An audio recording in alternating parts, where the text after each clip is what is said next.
Anda sedang mendengarkan Life Restoration Podcast dari Agus Kanalendra episode kelima. Selamat datang di Life Restoration Podcast, inspirasi restorasi kehidupan dan transformasi diri untuk membantu mendesain kehidupan terbaik yang layak Anda dapatkan sesuai jati diri otentik Anda. Life Restoration Podcast menghadirkan berbagai inspirasi restorasi kehidupan dan transformasi diri yang juga diadaptasi dari kisah nyata para individu yang menjalani program terapi, konseling, dan life restoration coaching bersama Coach Agus Kanalendra. Halo para pendengar sekalian dimanapun Anda berada, semoga Anda sekalian selalu dalam kondisi sehat, berlimpah, dan bahagia. Kembali berjumpa bersama saya, Agus Kanalendra, di Life Restoration Podcast, dan kali ini kita memasuki episode kelima. Di episode keempat sebelumnya, saya mengunggah sebuah audio sugesti di channel podcast ini yang berjudul Audio Sugesti Ho'oponopono Modern untuk Cinta Kasih Diri. Bermacam-macam respon pun bermasukan ke kotak pesan masuk saya, membagikan pengalamannya mendengarkan audio sugesti itu. Dari sekian banyak respon yang bermasukan, ada beberapa kesamaan yang cukup unik, yang membagikan kesan yang mereka rasakan ketika mendengarkan audio sugesti itu, yaitu sensasi tidak nyaman ketika di awal mendengarkan, ada yang merasa mual, ada yang merasa pusing, dan bahkan muntah. Menurut mereka, reaksi itu berlangsung beberapa saat, sebelum kemudian hilang, dan baru berganti sensasi kenyamanan yang menyejukkan di akhir-akhir prosesnya. Ada juga yang sampai beberapa kali mendengarkan masih mengalami ketidaknyamanan itu di awal. Baru setelah berkali-kali mendengarkan, mereka bisa merasa nyaman sejak awal. Ternyata, seiring mereka merasa nyaman mendengarkan audio itu di setiap hari, mereka mulai merasakan ada yang berbeda dalam kualitas hidup mereka. Entah lebih segar, lebih bugar, mengalami lebih banyak kebetulan positif yang memudahkan urusan mereka, dan lain sebagainya.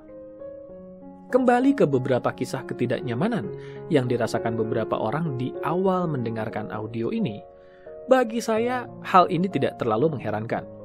Saya hanya menanyakan pertanyaan yang sama, yaitu, apakah mereka memiliki banyak pengalaman pahit dalam hidupnya yang membuat mereka memiliki banyak luka batin, merasa tidak nyaman, atau bahkan membenci dirinya sendiri? Saya rasa Anda bisa menebaknya. Jawabannya adalah ya. Rata-rata mereka yang merasakan berbagai ketidaknyamanan tadi adalah mereka yang pernah mengalami banyak rangkaian pengalaman pahit, banyak terluka, dan baik disadari atau tidak, menyimpan banyak kekesalan dan penyesalan yang mereka tujukan pada dirinya sendiri. Pada akhirnya, mereka menunjukkan ketidaksukaan, ketidaknyamanan, atau bahkan kebencian pada dirinya sendiri. Pertanyaannya, apa hubungannya semua itu dengan audio sugesti Ho'oponopono yang mereka dengar di episode keempat? Begini, audio sugesti Ho'oponopono yang saya buat didesain untuk membangun rasa cinta kasih dalam diri yang pada akhirnya ditujukan ke diri sendiri. Fungsinya hampir sama dengan sugesti dalam hipnosis hipnoterapi, yaitu memasukkan hal positif ke dalam diri agar bisa diterima dan dijalankan oleh pikiran bawah sadar sebagai program baru yang positif. Sampai sini, bukankah hal itu adalah hal yang baik adanya? Sebagai sugesti positif, hal itu sangat baik adanya. Tapi, jika dalam diri terlanjur ada banyak program negatif yang selama ini dijalankan, maka program positif itu tentu akan bertabrakan dulu dengan program negatif yang lebih dulu ada. Bertabrakannya program positif dan negatif dalam diri itulah yang menimbulkan efek ketidaknyamanan tadi. Entah itu mual, pusing, rasa ingin muntah, dan lain sebagainya. Diibaratkan obat itu sedang berperang melawan penyakit. Baru kemudian, seiring program negatif itu mulai terkikis, program positif mulai bisa masuk menempati diri kita dengan lebih nyaman. Sampai sini, biasanya muncullah pertanyaan lain. Apa saja program negatif yang ada dalam diri ini yang bisa sedemikian berbenturan dengan program positif baru yang ingin dimasukkan? sampai-sampai bisa muncul efek fisik yang tidak nyaman rasanya. Satu yang cukup dominan adalah luka batin. Nah, istilah yang satu ini tidak terlalu asing kali ini, bukan? Istilah luka batin ini cukup sering kita dengar dalam topik pembicaraan sehari-hari. Tapi meski sering didengar, tetap saja tidak banyak orang yang tahu apa yang dimaksud dengan luka batin ini secara spesifik. Maka, kali ini kita masuk ke pertanyaan yang lebih spesifik. Apa itu luka batin? Bagaimana luka batin ini tercipta? Apa saja dampaknya? Bagaimana luka batin bisa membocori banyak kualitas hidup kita dan bahkan sampai bisa membuat rezeki macet? Nah, mari mulai menjawab semua pertanyaan itu di podcast kali ini yang akan mengulas bahasan tentang luka batin ini. Mari kita mulai dari bahasan pertama, yaitu apa itu luka batin. Untuk mempermudah memahaminya, mari pisahkan antara luka dan batin ini lebih dulu.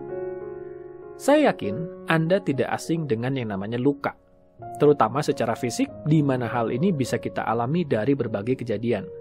Dua hal yang perlu kita sadari sehubungan dengan luka ini adalah, pertama, luka membuat kita tidak bisa menjalankan hal yang biasa kita jalankan secara ideal sebagaimana biasanya. Kedua, luka cenderung meninggalkan jejak atau bekas, meskipun hal ini tergantung pada jenis lukanya tentunya. Ada luka yang ketika sembuh tidak meninggalkan jejak sedikit pun, ada juga luka yang ketika sembuh meninggalkan jejak yang tipis.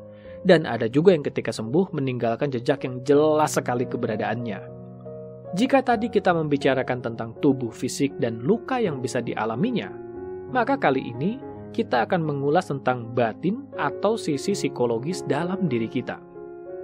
Seperti halnya tubuh fisik, batin juga bisa terluka.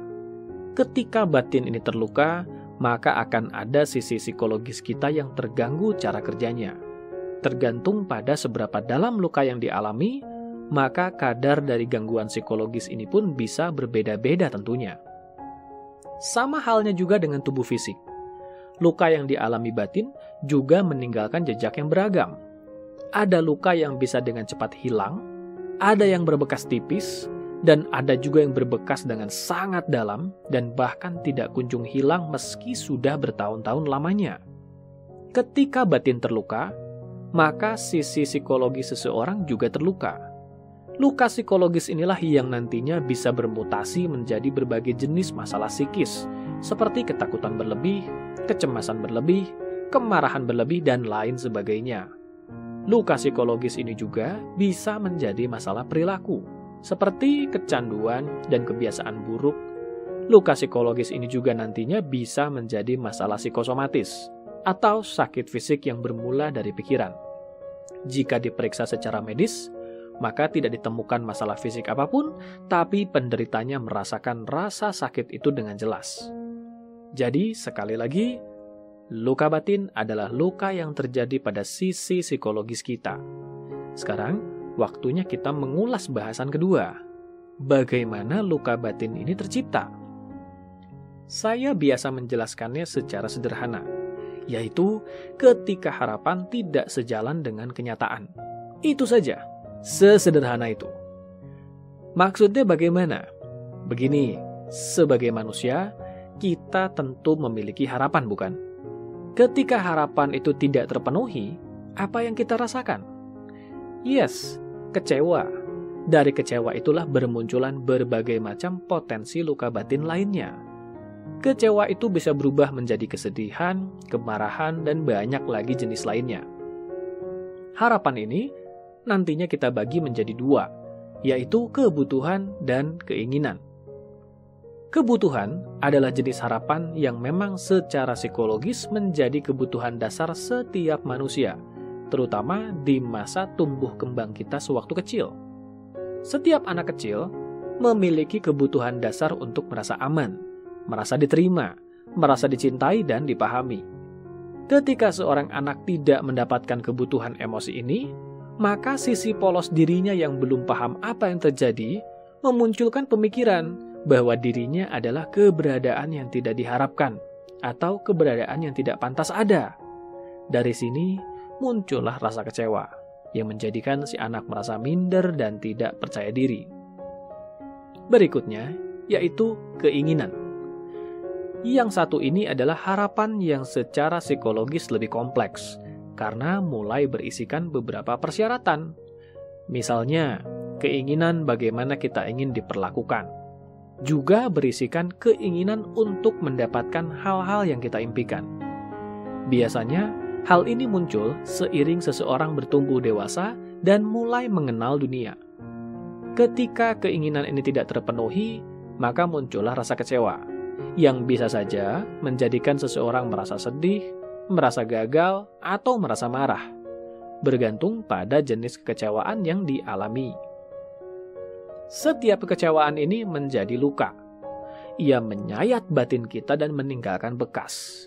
Bergantung pada jenis keparahannya, maka berbeda juga dampaknya pada diri kita. Semakin dalam kekecewaan itu terjadi dan semakin lama ia dibiarkan tidak terobati, maka semakin luka itu membekas dan semakin ia mempengaruhi diri kita. Pertanyaan yang tidak jarang saya dapatkan dalam hal ini adalah, apakah setiap kekecewaan pasti menjadi luka? Ketika peristiwanya sedang terjadi, maka ia sedang melukai kita. Namun setelah peristiwanya berlalu, belum tentu ia menjadi luka yang berbekas. Jika setelah mengalami kekecewaan, seseorang berkesempatan mengekspresikan kekecewaannya sejujur mungkin apa adanya pada seseorang lain yang bisa memahaminya dan memberikannya perhatian yang dibutuhkan, maka saat itu luka yang terbentuk akan memudar dan perlahan menghilang. Itulah kenapa penting bagi orang tua untuk mampu mendengarkan curahan kekecewaan anaknya sejak kecil dan memberikan perhatian yang anak butuhkan ketika mereka mencurahkan kekecewaannya, karena hal ini akan mengantisipasi munculnya luka batin. Bagi orang dewasa, hal ini tentu akan lebih sulit.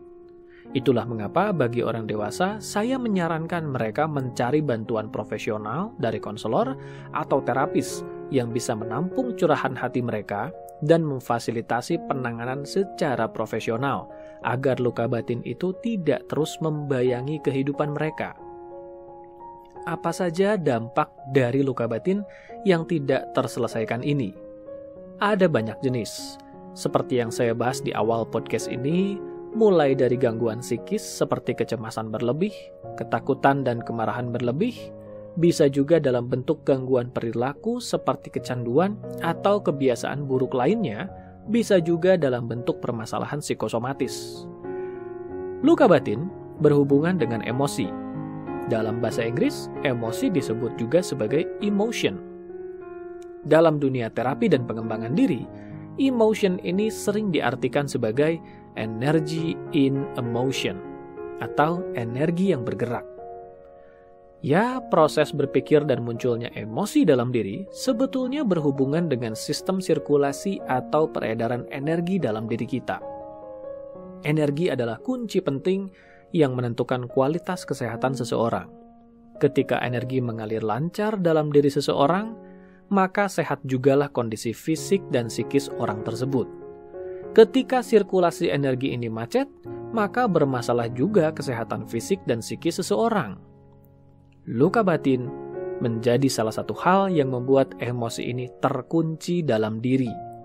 Emotion yang seharusnya menjadi energy in emotion atau energi yang bergerak menjadi energy not in emotion atau energi yang tidak bergerak. Dengan kata lain, energi ini terkunci dan tidak mengalir lancar. Ketika energi tidak mengalir lancar, apa yang terjadi dalam diri kita? Anda bisa bayangkan sendiri, secara psikis kondisi kita tidaklah fit secara optimal, di mana hal ini menjadikan kita tidak memiliki energi psikis yang mumpuni untuk merespon kehidupan di luar diri kita. Hal ini juga yang muncul dalam bentuk kecemasan berlebih, ketakutan berlebih, atau kemarahan berlebih, atau berbagai jenis emosi lain yang sulit dikendalikan. Karena memang energi psikis yang kita miliki untuk mengendalikan berbagai luapan emosi itu tidak memadai. Karena sebagian dari energi psikis kita terkunci di masa lalu, di berbagai peristiwa yang memunculkan luka batin dalam diri kita. Karena energi psikis tidak memadai untuk mengendalikan regulasi emosi, maka sebagian orang mengalami kesulitan mengendalikan diri dalam mengelola gejolak emosi yang ada dalam dirinya. Hal ini kelak menimbulkan ketidaknyamanan yang sulit untuk diceritakan. Karena gejolak ini sulit dipahami dan diceritakan, maka orang-orang yang memiliki kendali diri yang rendah ini membutuhkan pelarian yang dirasanya bisa menenangkan dan mengalihkannya dari gejolak emosi yang dirasanya tidak nyaman ini. Pelarian inilah yang nantinya menjadi masalah perilaku, seperti kecanduan atau kebiasaan buruk. Meski hal ini disadari buruk, tapi tetap saja hal ini memberikan kenyamanan karena meredakan gejolak emosi yang sulit dikendalikan ini. Maka, kebiasaan buruk ini pun berlanjut dan sulit dihentikan. Secara fisik, karena sirkulasi energi ini macet, maka tubuh fisik juga ikut menerima dampaknya. Sirkulasi energi yang dibutuhkan untuk kesehatan fisik pun terganggu. Maka mulailah seseorang mengalami sakit-sakitan. Karena sakitnya ini bermula dari energi yang terkunci di luka batin, maka ketika diperiksa secara medis, tidak ditemukan masalah apapun. Hal inilah yang kelak disebut psikosomatis, masalah fisik yang bermula dari pikiran. Cukup kompleks bukan? Itulah mengapa penting sekali bagi kita untuk membebaskan dan menyembuhkan diri dari berbagai luka batin yang memerangkap diri kita.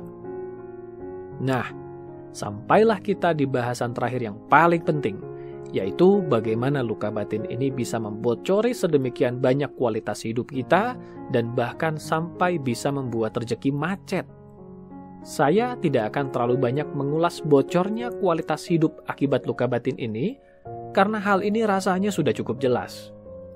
Ketika seseorang mengalami masalah psikis, perilaku, atau psikosomatis, sudah tentu ia tidak akan bisa menjalani kehidupan dengan berkualitas, bukan? Tentu saja, bagaimana mungkin bisa menjalani hidup dengan nyaman dan ideal jika seseorang terganggu oleh rasa cemas, rasa takut, atau emosi negatif lainnya? Bagaimana seseorang bisa menjalani kehidupan dengan produktif jika ia sulit mengendalikan kebiasaan buruk yang ia tahu tidak seharusnya dilakukan dan mengganggu produktivitasnya? Bagaimana mungkin seseorang bisa menikmati hidup dengan tenang jika ia terganggu oleh sakit psikosomatis yang mengganggu aktivitasnya? Jelas bukan? Maka bahasan bagaimana luka batin ini bisa membocori banyak kualitas hidup tidak akan saya ulang lebih jauh. Saya akan langsung saja membahas bagaimana luka batin ini bisa membuat rezeki macet. Ada berbagai macam bentuk rezeki, kesehatan dan ketenangan termasuk ke dalamnya. Namun, untuk mengerucutkan bahasan kita di podcast kali ini, rezeki ini akan kita maknai secara spesifik sebagai uang di podcast kita kali ini, oke?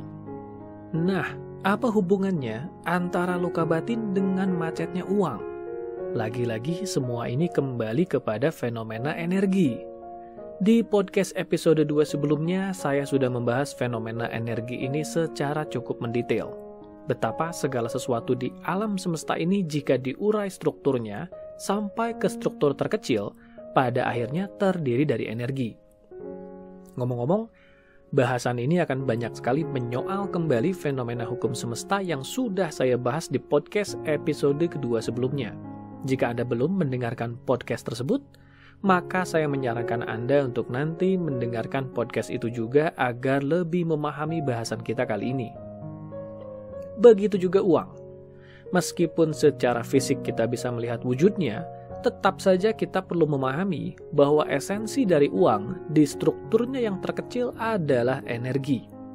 Membicarakan energi ini, di episode kedua saya sudah membahas bahwa sebagai manusia, kita memiliki yang disebut vibrasi atau pancaran energi, di mana vibrasi ini bagi manusia sangatlah berpusat pada pikiran kita. Bahasan ini di episode kedua sebelumnya saya sebut sebagai hukum vibrasi.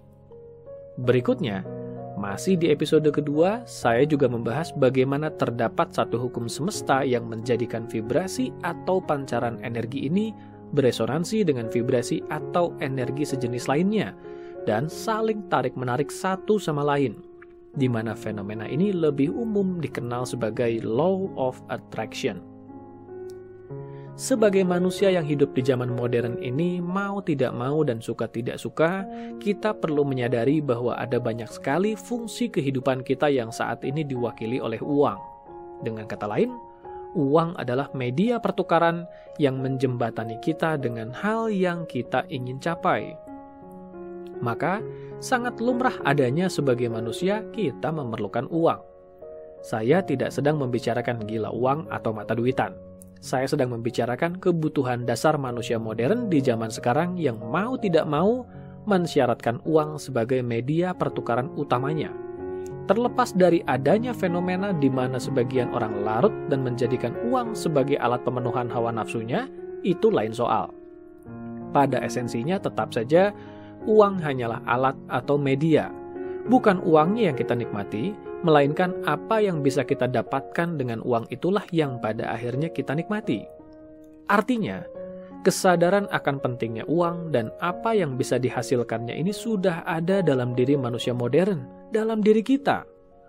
Hal ini menjadi suatu vibrasi yang kita pancarkan ke kehidupan ini. Sebagai vibrasi yang kita pancarkan, maka sebagaimana sudah kita bahas di episode kedua, bukankah vibrasi ini seharusnya beresonansi dengan vibrasi yang sejenis? Bukankah karena kita sadar uang itu penting dalam hidup kita, dan kita sendiri sudah secara sadar memancarkan keinginan untuk mendapatkan uang itu, maka bukankah seharusnya vibrasi itu beresonansi dengan uang dan mendatangkannya dalam hidup kita? Belum tentu. Dalam hal ini, sabotase bisa terjadi dalam dua bentuk.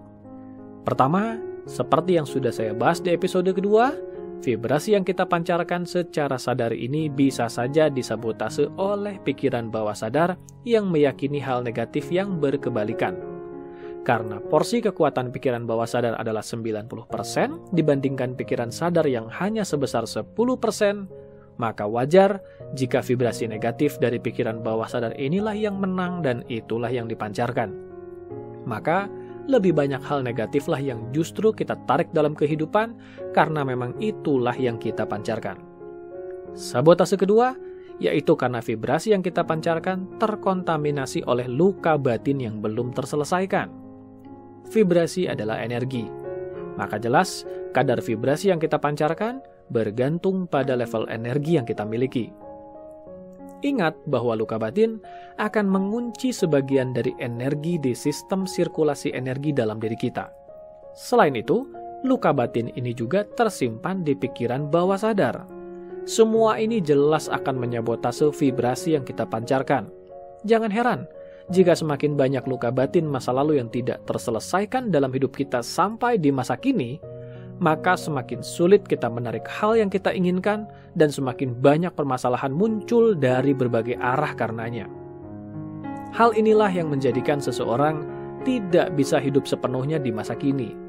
Energi yang digunakannya untuk menjalani kehidupan di masa kini tidak penuh atau optimal sepenuhnya karena ada terlalu banyak energi yang terkunci di masa lalu oleh luka batin. Bukan berarti uang ini sepenuhnya terputus dari hidup kita. Sebagian dari insting alami kita yang menyadari pentingnya fungsi uang untuk bertahan hidup masih akan tetap menjalankan tugasnya menarik uang sejauh yang diperlukan untuk bertahan hidup. Namun, ada begitu banyak potensi yang lebih besar yang tersia-siakan karena sirkulasi energi dalam diri ini sedemikian terkunci dan terkontaminasi oleh luka batin ini. Ketika sulit mendapatkan yang kita inginkan, maka ada banyak kekecewaan baru muncul karenanya. Akhirnya terciptalah lingkaran setan. Luka batin lama yang tidak terselesaikan bertumpuk dengan kekecewaan baru yang muncul dari kepahitan di masa kini karena kegagalan beruntun mendapatkan yang kita inginkan. Jadi, bagaimana solusi melancarkan kembali rejeki yang macet ini? Yang pertama, tentu tetap pada hakikatnya, yaitu berdoa memohon izin Tuhan Yang Maha Kuasa sambil berusaha maksimal di bidang yang kita tekuni. Namun yang berikutnya kita juga perlu prioritaskan, yaitu menata ulang vibrasi yang kita pancarkan dengan cara membereskan luka batin yang selama ini belum terselesaikan agar tidak mengkontaminasi vibrasi yang kita pancarkan dan yang kita tarik dalam hidup kita. Apa saja cara-cara menyelesaikan luka batin yang tidak terselesaikan ini? Secara sederhana, Penyelesaian luka batin ini terdiri dari 3 tahapan: menyadari, menerima, dan melepaskan. Kesemua tahapan ini dilandasi oleh 2 hal, yaitu kejujuran dan cinta kasih. Menyadari adalah tahapan di mana kita secara jujur menyadari keberadaan luka batin atau kekecewaan dalam diri kita. Menerima adalah tahapan di mana kita secara jujur mengakui apa yang kita rasakan di dalam luka batin itu tanpa penyangkalan apapun. Dan melepaskan adalah tahapan di mana akhirnya kita berdamai dengan peristiwa dan luka itu, membuka kembali energi yang selama ini terkunci dan mengalirkannya, mengembalikannya dalam hidup kita. Meski terdengar sederhana, dalam kenyataannya semua proses tadi tidaklah mudah. Diperlukan kejujuran dan cinta kasih yang sangat tulus dalam menjalankannya. Dalam skala yang cukup berat, kita bahkan mungkin memerlukan bantuan dari orang lain, terutama mereka yang profesional dan kompeten dalam memfasilitasi semua proses tadi. Bagaimana? Sudah mulai bisa memahami keterhubungan dari luka batin dan kualitas hidup yang di dalamnya termasuk pada rezeki? Bagaimana kalau di episode berikutnya kita mengulas tentang mekanisme berdamai dengan masa lalu dan melepaskan luka batin ini secara lebih dalam? Agaknya boleh juga. Kalau begitu, nantikan episode berikutnya. Oke? Dapatkan lebih banyak inspirasi restorasi kehidupan dan transformasi diri dengan ikuti Instagram @alkuska dan YouTube channel Alkuska Nalendra. Kunjungi juga website www.alkuska.com untuk temukan lebih banyak informasi menarik lainnya, termasuk untuk memesan layanan profesional bersama Coach Alkuska Nalendra untuk membantu mendesain kehidupan terbaik yang layak Anda dapatkan sesuai jati diri otentik Anda.